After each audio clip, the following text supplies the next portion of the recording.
नमस्कार, आप सभी का स्वागत है यूथ अध्ययन के चैनल पे। देखिए, एक बार फिर से मैं आप सभी के बीच एचपी टीजीटी कमीशन 2025 के लिए जीके का पार्ट 70 लेके आ चुका हूँ।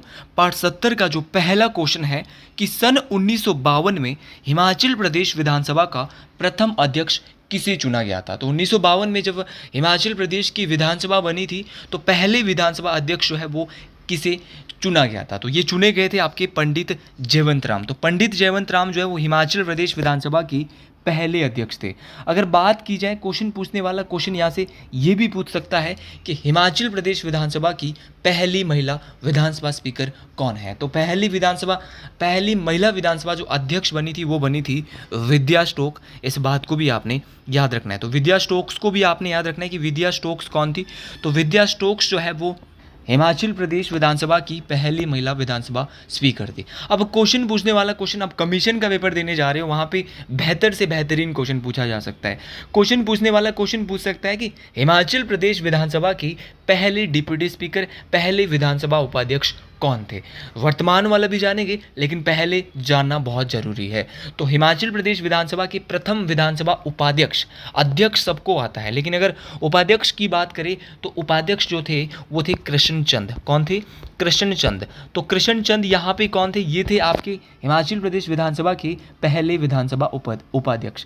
अच्छा, क्वेश्चन पूछने वाला क्वेश्चन ये पूछेगा कि जो विधानसभा के अध्यक्ष और उपाध्यक्ष होते हैं ये अपना त्यागपत्र किसे देते हैं। देखिए, जो विधानसभा के अध्यक्ष होते हैं ये अपना त्यागपत्र देंगे विधानसभा के उपाध्यक्ष को, और जो उपाध्यक्ष होंगे वो अपना त्यागपत्र देंगे अध्यक्ष को। तो ये तो बहुत आसान है, ये तो आपको पता होना ही होना चाहिए कि विधानसभा का उपाध्यक्ष जो होगा वो अध्यक्ष को देगा और अध्यक्ष जो होगा वो उपाध्यक्ष को देगा। अच्छा, वर्तमान में हिमाचल प्रदेश विधानसभा की अध्यक्ष कौन है? तो बहुत आसान है, वो है आपकी कुलदीप सिंह पठानिया।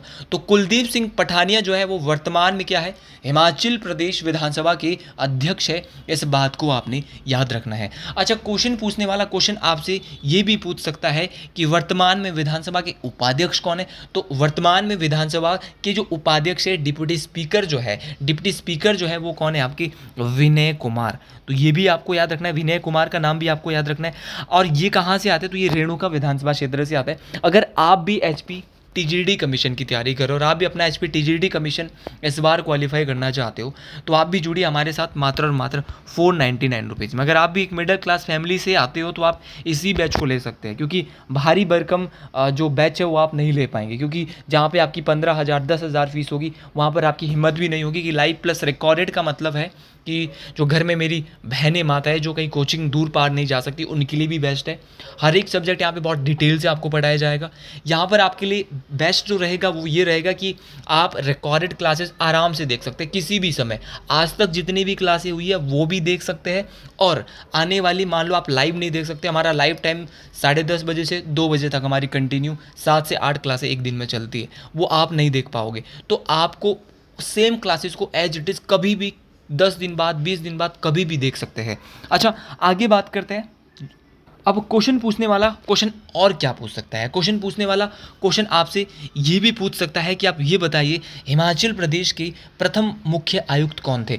तो प्रथम first chief commissioner of Himachal Pradesh, तो हिमाचल प्रदेश के पहले जो मुख्य आयुक्त थे, पहले जो चीफ कमिश्नर थे वो थे आपके एनसी मेहता। सबको पता है, ये तो बहुत आसान क्वेश्चन है और ये पेपर में अगर आएगा भी तो मिलाने को आएगा, ऐसे कि पहले चीफ कमिश्नर कौन थे।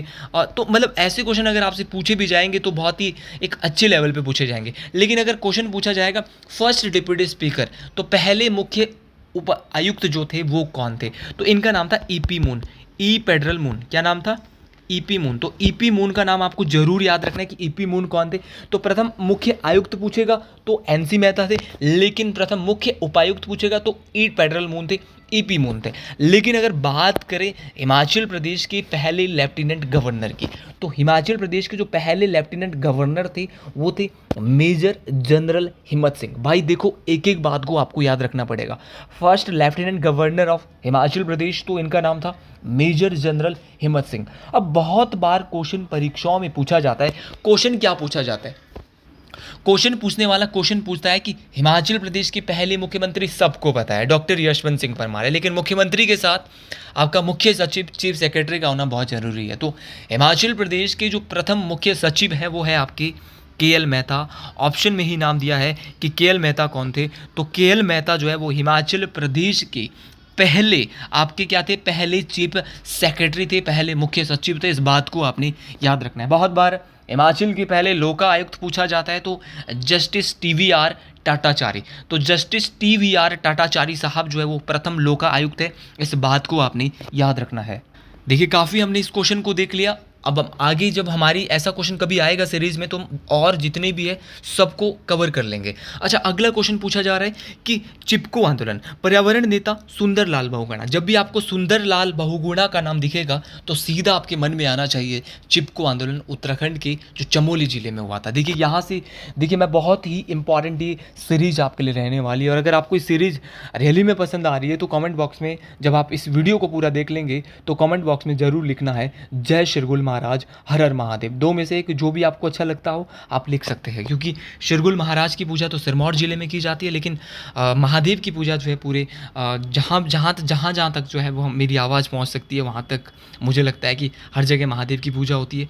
अच्छा, तो पर्यावरण नेता जो सुंदरलाल बहुगुणा के करीबी सहयोगी है, जिसने चंबा जिले के दूरस्थ क्षेत्रों में चिपको आंदोलन को सफल बनाया था, वो कौन है? तो पर्यावरण नेता है सुंदरलाल बहुगुणा, तो इनके बहुत करीब के नेता है, करीब के सहयोगी। ऐसे क्वेश्चन कमीशन में अक्सर पूछे जाएंगे और रिपीट क्वेश्चन हो सकते हैं। हिमाचल का ये पैटर्न रहता है, और अच्छे क्वेश्चन हमेशा रिपीट होते हैं जो जहाँ पे बच्चों को दिक्कत होती है।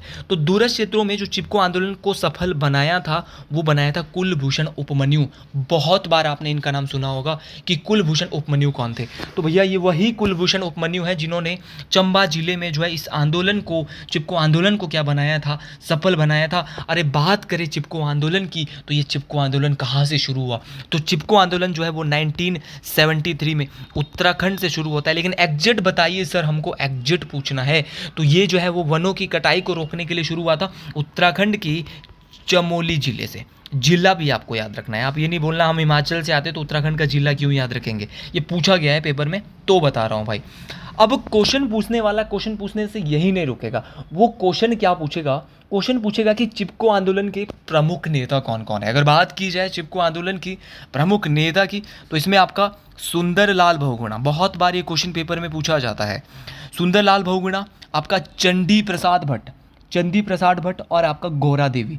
गौरा देवी तो बहुत इंपॉर्टेंट है। अगर गौरा देवी की बात करूँ मैं, ये जो गौरा देवी थी इन्होंने भी, देखो सुंदरलाल बहुगुणा का नाम तो आपको पता ही है, इसके अलावा चंदी प्रसाद भट्ट भी इसके प्रमुख नेता थे चिपको आंदोलन के। लेकिन गौरा देवी, एक बार क्वेश्चन आया था कि गौरा देवी ने कहाँ से नेतृत्व किया था, कहाँ से लीड किया था, तो उत्तराखंड का एक गांव है रेनी गांव।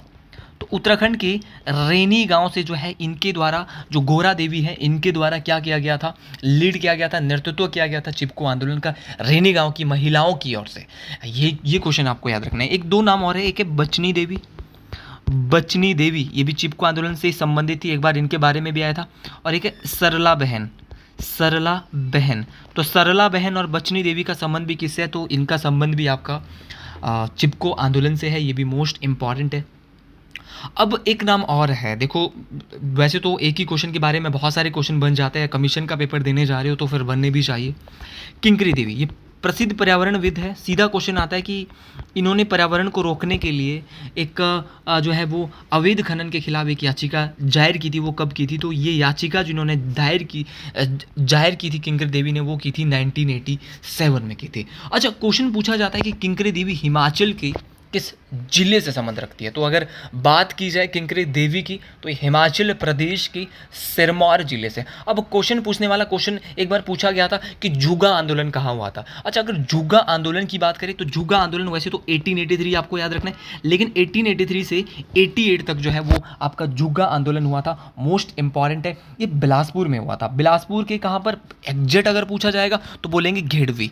बिलासपुर के घेड़वी में ये जुगा आंदोलन होता है, इस बात को आपने याद याद रखना है। अच्छा, दूसरी बात देखो, इन चीज़ों को पहले याद करना पता है बेहतरीन तरीके से। इस वीडियो को बनाने में बहुत टाइम लग जाता है, ये मुझे पता है कि कितना टाइम इस वीडियो को बनाने में लगता होगा। तो जुग्गा आंदोलन की बात करें, जुग्गा आंदोलन जो है बिलासपुर के घेड़वी में हुआ है, ये भी सर हम समझ गए। अब क्वेश्चन पूछने वाला क्वेश्चन ये पूछता है कि बिलासपुर के किस राजा के खिलाफ वहाँ के पुरोहितों ने, वहाँ के ब्राह्मणों ने इस आंदोलन को किया था? तो वो थे राजा अमरचंद। तो राजा अमरचंद बिलासपुर के उस समय होते थे जब बिलासपुर में उनके खिलाफ ही आंदोलन हुआ था, जुग्गा आंदोलन हुआ था बिलासपुर के घेड़वे में। चलिए जी आगे बढ़ते हैं। अगला क्वेश्चन है, which of the following with which Shri Mehar Chand Mahajan, आपने एमसीएम डीएवी कॉलेज भी सुना होगा, वाज नॉट एसोसिएशन टू। चलो जी हम तो हिंदी में देख लेते हैं। श्री मेहरचंद महाजन का संबंध निम्न में से किससे नहीं रहा? जिसको इंग्लिश में देखना है वो पीछे जाकर स्क्रीनशॉट ले सकता है। अच्छा, मेहरचंद महाजन का संबंध किससे नहीं था, क्वेश्चन ये पूछा गया है। देखो, ये भारत के सर्वोच्च न्यायालय के मुख्य न्यायाधीश, जी हाँ, हिमाचल के एकमात्र व्यक्ति जो कि सुप्रीम कोर्ट में मुख्य न्यायाधीश रह चुके हैं, तो कौन है? वो है आपके मेहरचंद महाजन जी। अगर आएगा पेपर में तो आसानी से आंख बंद करके क्वेश्चन को सही कर देंगे। क्वेश्चन आएगा, लुकिंग बैंक किसकी आत्मकथा है? भैया लुकिंग बैंक की बात की जा रही है। अगर लुकिंग बैंक की बात करें तो ये सर किसकी आत्मकथा है? तो ये भी इनकी है, बहुत बार पूछी गई है और कमीशन में दोबारा रिपीट हो सकती है कि ये बायोग्राफी किसकी है, लुकिंग बैंक। तो ये ऑटोबायोग्राफी जो लुकिंग बैंक है वो श्री मेहरचंद महाजन की है। अगर बात करें कश्मीर के प्रधानमंत्री की, कश्मीर के प्रधानमंत्री, जी हाँ, इनको कश्मीर का प्रधानमंत्री भी नियुक्त किया गया था, आपके दिमाग में ये आएगा ही नहीं। और अगला है, हिमाचल प्रदेश की परिकल्पना करने वाले सदस्यों में से एक थे, नहीं थे भाई, हिमाचल प्रदेश की परिकल्पना करने वाले सदस्यों में से एक नहीं थे, कश्मीर के प्रधानमंत्री ये थे। आप में से 90% बच्चा इस ऑप्शन के साथ जाता, जबकि ये नहीं है। आपको तीनों बातें ये याद रखनी है, इनको कश्मीर का प्रधानमंत्री तक नियुक्त किया गया है, इस बात को आपने याद रखना है। एक एक बात महत्वपूर्ण है, एक एक बात को ध्यान से सुनिए, मैं दावे के साथ बोल रहा हूँ, आपका पेपर बहुत अच्छा जाने वाला है। तो ऑप्शन डी बिल्कुल सही है, क्योंकि ये सही नहीं था, क्योंकि हिमाचल प्रदेश की परिकल्पना में जो श्री मेहरचंद महाजन है, इनका कोई सहयोग नहीं रहा है, या उन सदस्यों में से ये एक नहीं है। अगला क्वेश्चन बहुत ही आसान क्वेश्चन है, what is the rank of, थोड़ा सा नीचे कर लेता हूँ, what is the rank of the India in term of green house gases emission in absolute terms in the world? मतलब कि समग्र शर्तों के अनुसार ग्रीन हाउस गैसों के उत्सर्जन में भारत का विश्व में कौन सा स्थान रहा है? तो भारत की बात हो रही, करंट अफेयर का क्वेश्चन है, 2024 का क्वेश्चन है। और ये जो पेपर हुआ था ये अभी हाल फिलहाल का पेपर है, ये फरवरी शायद पेपर है, ये फरवरी या मार्च में, ये फरवरी या मार्च के आसपास ये पेपर हुआ है। और वही पेपर मैं आपको आज पढ़ा रहा हूँ, फरवरी में शायद ये पेपर हुआ है। और ये किसी ऑफिसर का पेपर है, मुझे ये पता नहीं है मेडिकल ऑफिसर था कि कोई कौन सा एग्जाम था। वहाँ से मैं हर क्वेश्चन पेपर को हिमाचल के ट्रेंड वाला भी उठा रहा हूँ, कठिन वाला भी उठा रहा हूँ, आसान वाला, क्योंकि आसान वाले क्वेश्चन पेपर को हमने पढ़ लिया है। अब कठिन वाले क्वेश्चन पेपर को, इससे पहले की प्लेलिस्ट आसान थी, लेकिन पार्ट 65 के बाद की जो प्लेलिस्ट है वो सीधी कठिन प्लेलिस्ट है। तो अगर आपने पार्ट 65 तक की वीडियो नहीं देखा तो उनको भी एक बार जरूर देख ले, क्योंकि वो आपके बेसिक को क्लियर करने वाली है। तो समग्र शर्तों के अनुसार जो ग्रीन हाउस गैसों के उत्सर्जन में भारत का विश्व में स्थान रहा है वो तीसरा स्थान रहा है, इस बात को आपने याद रखना है। अच्छा, इसमें तो भारत का तीसरा स्थान रहा है, ये तो हम समझ गए। अभी एक ग्लोबल फायर पावर सूचकांक आया है, तो ग्लोबल फायर पावर इंडेक्स 2025, इसमें जो भारत का स्थान रहा है वो चौथा रहा है, ये भी आपको याद रखना है। तो जो ग्लोबल फायर पावर सूचकांक 2025 है, याद रखना है क्या है, ग्लोबल फायर पावर सूचकांक में, तो इसमें चौथा स्थान जो है वो किसका रहा है, आपका भारत देश का रहा है।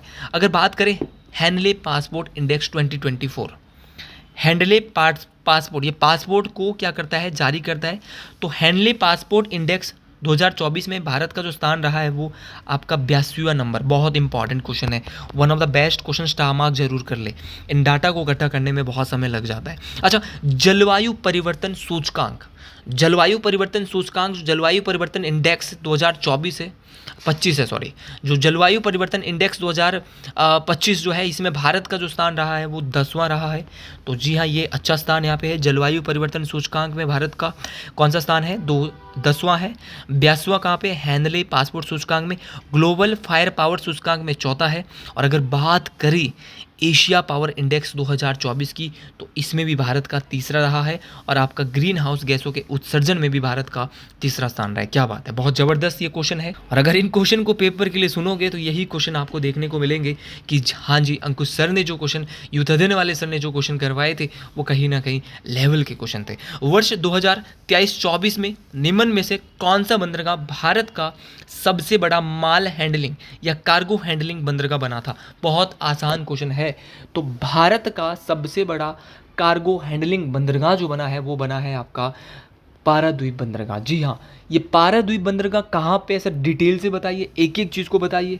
तो पहला क्वेश्चन तो ये आएगा कि पाराद्वीप बंदरगाह भारत के किस राज्य में है? तो ये भारत के उड़ीसा राज्य, कहाँ पर पड़ता है ये? भारत के उड़ीसा या उड़ीसा राज्य में है।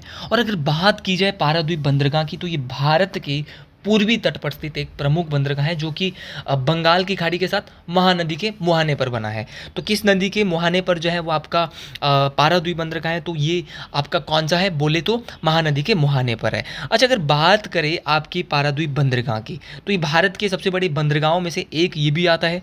इस बंदरगाह को, पाराद्वीप बंदरगाह को 1962 में स्थापित किया गया था। ये क्वेश्चन भी हम यहाँ से सीखेंगे। और अगर बात करें 2023-24 में, ये हमने समझ गया ये क्या बना है, लेकिन क्वेश्चन यहाँ से क्या पूछा जाएगा, थोड़ी माफ़ी चाहता हूँ। क्वेश्चन पूछने वाला क्वेश्चन पूछ सकता है कि कांडला बंदरगाह कहाँ पर है? ये कांडला बंदरगाह ये गुजरात में, जो कच्छ की जो खाड़ी है ना, वहीं पर है। गुजरात कच्छ की खाड़ी में आपका कांडला बंदरगाह। लेकिन कांडला बंदरगाह का नाम भैया चेंज हो चुका है, ऐसे क्वेश्चन आपको पता होने चाहिए। तो कांडला बंदरगाह को अब पंडित दीनदयाल बंदरगाह के नाम से भी जाना जाता है। अच्छा, अगर बात करें कांडला बंदरगाह की, तो ये भारत का पहला मुक्त व्यापार बंदरगाह था। इस बात को आपने याद रखना है। और क्वेश्चन पूछा जाता है कि उत्तर भारत की आवश्यकताओं की पूर्ति, सबसे अधिक आवश्यकताओं की जो पूर्ति है वो कहाँ से की जाती है? तो उत्तर भारत जो है, हमारा जो उत्तर भारत में आता है, एक तो दक्षिण भारत है, हम हिमाचल वाले भी उत्तर भारत में आते हैं। तो उत्तर भारत की जो आवश्यकताओं की जो पूर्ति है वो किस बंदरगाह से होती है? तो ये कांडला बंदरगाह से होती है, जो कि गुजरात में है। और सबसे ज़्यादा आयात, भारत में सबसे ज़्यादा जो आयात हो रहा है वो किस बंदरगाह से हो रहा है? तो ये हो रहा है आपकी कांडला बंदरगाह से। अगर बात करें आपके कोचीन बंदरगाह की, तो कोचीन बंदरगाह कहाँ पर है? बहुत आसान है, ये केरल में है कोचीन बंदरगाह। उसी प्रकार आपका मुंबई बंदरगाह की बात करें तो ये भारत का सबसे बड़ा बंदरगाह है, सबसे बड़ा प्राकृतिक बंदरगाह है।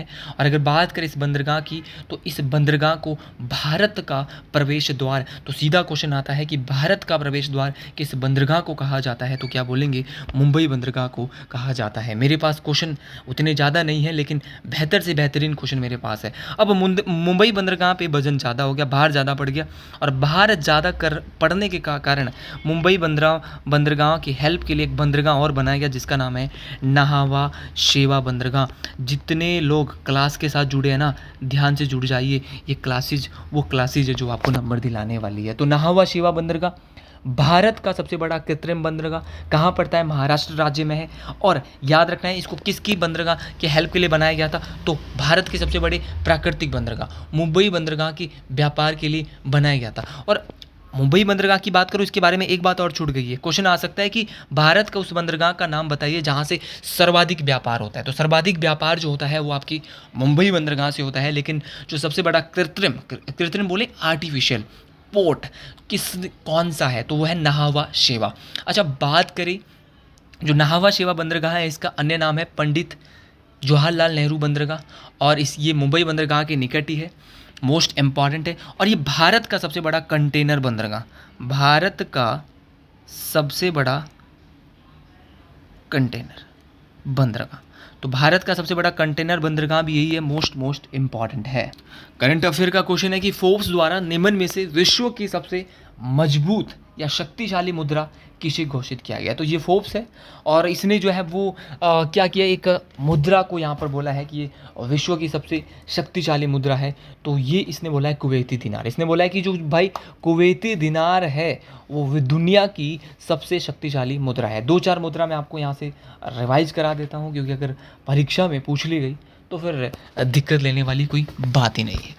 अच्छा, अगर परीक्षा में पूछ ली जाती है तो दिक्कत लेने वाली बात नहीं है। परीक्षा में आपसे पूछा जा सकता है कि आप ये बताइए इराक देश की मुद्रा का नाम क्या है? तो इराक देश की जो मुद्रा है उसका नाम है, क्योंकि बाकी सब की तो दी है, अमेरिका की डॉलर, ब्रिटिश की पाउंड, जापान की येन, लेकिन अगर आपसे पूछ लिया भैया कौन सी बता रहा था मैं, इराक, इराक देश की मुद्रा का नाम है दिनार। तो इराक देश की मुद्रा का नाम क्या है, दिनार है। क्वेश्चन पूछने वाला क्वेश्चन पूछ सकता है आपसे वियतनाम, वियतनाम देश की मुद्रा, मिलाने को देगा यार, ऐसा इतना इतना आसान क्वेश्चन नहीं आएगा कि वन लाइनर में जैसा यहाँ पे आया है।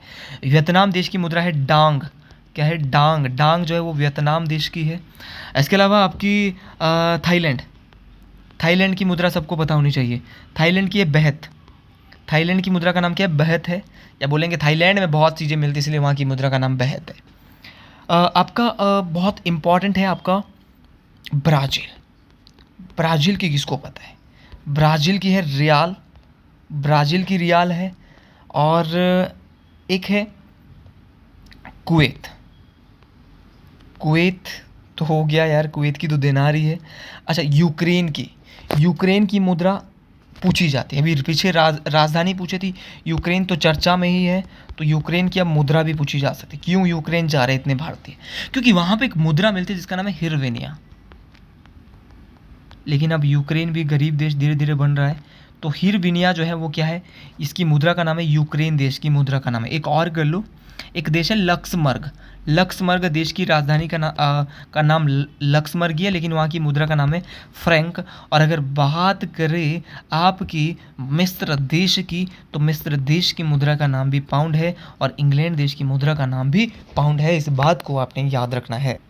अगला question, touching loves will, touching lives will, touching the moon, India space saga was on theme of the which of the following. India space saga, आप यहीं से पकड़ गए होंगे जो होशियार बच्चा होगा कि स्पेस की बात हो रही है तो विज्ञान, फिर बंदा सोचेगा विज्ञान नहीं, सबसे इम्पॉर्टेंट स्पेस की बात हो रही है, तो नेशनल स्पेस डे 2024 की जो थीम थी वो थी touching lives while touching the moon, India space saga निम्न में से किसका संदेश है, तो ये नेशनल स्पेस डे की थीम थी। अब आप बोलेंगे कि नेशनल स्पेस डे कब मनाया जाता है सर, ये भी क्वेश्चन पूछने वाला पूछ सकता है, तो जी हाँ, ये नेशनल स्पेस डे जो है वो 23 अगस्त को मित्रों मनाया जाता है, मोस्ट इम्पॉर्टेंट रहेगा। अब और भी यहाँ पे नाम दिया है, लेकिन उससे पहले हम अभी 21 जून चला गया, और 21 जून को क्या मनाया जाता है, अंतर्राष्ट्रीय योग दिवस। उसकी जो थीम थी वो थी एक पृथ्वी एक स्वास्थ्य के लिए योग, एक पृथ्वी एक स्वास्थ्य के लिए योग, 21 जून में को अंतर्राष्ट्रीय योग दिवस की थीम थी। याद रख लेना माइंड में घुसा के, वरना सुबह सुबह उठ के बादाम खा लो 4, ठीक है, तो 4 सुबह सुबह बादाम खा लो, वरना भैया ढंग से याद कर लो। तो 21 जून को अंतर्राष्ट्रीय योग दिवस मनाया जाता, तो इसकी थीम थी yoga for one earth and one health. तो yoga for one earth and one health किसकी थीम है, तो ये है आपकी अंतर्राष्ट्रीय योगा डे की। अच्छा, 8 मार्च, आपका जो 8 मार्च को मनाया जाता है वो क्या मनाया जाता है, 8 मार्च को मनाया जाता है अंतर्राष्ट्रीय महिला दिवस। इसकी थीम भी मैं आपको बता देता हूँ, सभी महिलाओं और लड़कियों के लिए अधिकार, समानता और सशक्तिकरण है, सशक्तिकरण है। तो सभी महिलाओं और लड़कियों के लिए अधिकार और समानता और सशक्तिकरण, ये किसकी थीम है, तो ये अंतर्राष्ट्रीय महिला दिवस की थीम है। लेकिन ऑप्शन में कुछ बहुत सारे नाम दिए, ऑप्शन में नाम दिए राष्ट्रीय विज्ञान दिवस। राष्ट्रीय विज्ञान दिवस 28 फरवरी को मनाया जाता है। आपका राष्ट्रीय आजीविका दिवस, सर ये तो मैं बहुत कम सुनती हूँ, तो सुन लीजिए आज कि राष्ट्रीय आजीविका दिवस मनाया जाता है 23 जुलाई, अब जाके आएगा, तो इसकी थीम भी हम तभी जानेंगे। और राष्ट्रीय अभिभावक दिवस भी होता है, ये मनाया जाता है 27 जुलाई।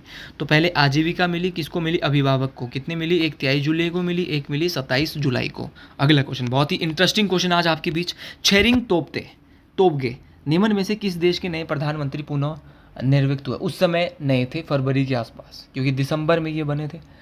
तो अगर बात करें आपकी छेरिंग तोबगे की, कौन है भाई ये लोग, और ऐसे क्या नाम इनका जो इतना चर्चित हो रहा है, तो किस देश के प्रधानमंत्री है, तो ये है आपके भूटान के। तो भूटान देश के प्रधानमंत्री है आपके छेरिंग तोबगे, क्या नाम है, छेरिंग तोबगे। तो इनका नाम आपको ज़रूर याद रखना है, ये मोस्ट इम्पॉर्टेंट है, छेरिंग तोबगे साहब का, और तोबगे साहब का नाम याद रख लिया तो बात बन गई। अच्छा, छेरिंग तोबगे की बात करें तो भाई साहब ने जो है वो महाकुंभ जो भारत में हुआ था प्रयागराज में, वहाँ पर डुबकी लगाई थी, इसीलिए इनका नाम फेमस है, तो दोबारा भी आ सकता है, तो भागना नहीं है। भूटान देश की मुद्रा मैंने आपको थोड़ी देर पहले नहीं बताई थी, क्या है, आपको पता होनी चाहिए, थिम्पू नहीं, न्यूगल ट्रम्प, क्योंकि थिम्पू क्या है, न्यूगल ट्रम है। थिम्पू जो है वो यहाँ की क्या है, आपकी राजधानी है। और मुद्रा का नाम क्या है यहाँ पे, न्यूगल ट्रम है। और फरवरी 2025 में छेरिंग तोब्गे साहब कहाँ आए थे, भारत आए थे, और इन्होंने महाकुंभ में स्नान किया। नेपाल, भाई नेपाल के प्रधानमंत्री पिछले साल बन गए थे, नेपाल के प्रधानमंत्री, लेकिन पड़ोसी देश है, याद होना चाहिए, केपी शर्मा ओली। तो केपी शर्मा ओली नेपाल के क्या है, प्रधानमंत्री है, मोस्ट इम्पॉर्टेंट है। अच्छा, एक देश है ग्रीस। तो ग्रीस देश के नए राष्ट्रपति जो बने हैं वो कौन बने हैं, तो उन्होंने 12 फरवरी 2025 को ये चुने गए हैं। इनका नाम क्या है, तो इनका नाम है कॉन्स्टेंटिनो तासोलास। तो कॉन्स्टेंटिनो तासोलास जो है वो क्या है, आपके ग्रीस देश के नए अभी क्या बने हैं, आपके राष्ट्रपति बने हैं, मोस्ट इम्पॉर्टेंट। अगला क्वेश्चन बहुत इंपॉर्टेंट है। 19 सितंबर 2025 को केंद्रीय मंत्री पीयूष गोयल ने भास्कर नामक एक पोर्टल का शुभारंभ किया। अब अगले बार क्वेश्चन क्या आ सकता है कि भास्कर पोर्टल का संबंध किससे है, तो भास्कर नामक पोर्टल का शुभारंभ किया जो कि निम्न में से किसको लक्ष्य रखकर किया था, तो निवेशकों, स्टार्टअप आदि के लिए केंद्रीय हब। तो जो निवेशक होते हैं, जो स्टार्टअप करना चाहते हैं, उनके लिए ये केंद्रीय हब है आपका भास्कर पोर्टल। अगला क्वेश्चन और आज का शायद अंतिम question, why the author of the book why Bharat matters. वाई भारत मैटर्स बहुत आसान किताब है, बड़ी चर्चा में आई। वाई भारत मैटर्स, कि भारत के मैटर के बारे में जानिए। तो ये किताब जो लिखी है वो लिखी है S Jaishankar. Sir S Jaishankar कौन है, किसकी बुक है ये, एस जयशंकर के बारे में हमको थोड़ा सा बताइए कि है कौन एस जयशंकर। तो अगर बात करें एस जयशंकर की, तो ये भारत के विदेश मंत्री है। कौन है भाई, विदेश मंत्री है भारत की, इस बात को आपने याद रखना है। तो भारत के विदेश मंत्री कौन है, तो बोलेंगे एस जयशंकर है। मोस्ट इम्पॉर्टेंट बात है, एक बात को याद रखना पड़ेगा। और एस जयशंकर के बारे में आपको ज़रूर याद रखना है, इनका नाम बहुत इम्पॉर्टेंट है। वैसे तो देखो बुक से बहुत सारी है, लेकिन मुझे नहीं लगता कि आज हमें बुक से देखनी चाहिए। चलो 1-2 बुक्स करवा लेता हूँ। चलो अगर बात करें बुक्सों की, एक बुक है एसेज ऑन गीता। अच्छा, ये बुक किसकी है, कमेंट बॉक्स में बताएंगे, एसेज ऑन गीता। और एक बुक मैं आपको बताता हूँ, बहुत इंपॉर्टेंट रहने वाली है आपके लिए, इसलिए इस बुक को आप बिल्कुल ध्यान से सुने। इस बुक का जो नाम है वो है आपका जहांगीरनामा। तो जहांगीरनामा बुक जहांगीर ने लिखी है। सर इतना आसान क्वेश्चन बताना था तो बताया क्यों, तो लिख लो फिर। अगर कठिन लिखना है तो उस बुक का नाम है विदर इंडिया। विदर इंडिया बुक लिखी है रविंद्रनाथ टैगोर ने। तो आज के लिए हम अपनी वीडियो को यहीं विराम देते हैं। अगर आपको भी मेरी वीडियो पसंद आई है तो कमेंट बॉक्स में ज़रूर लिखिएगा। हर हर महादेव टू ऑल। जय हिंद, जय हिमाचल प्रदेश।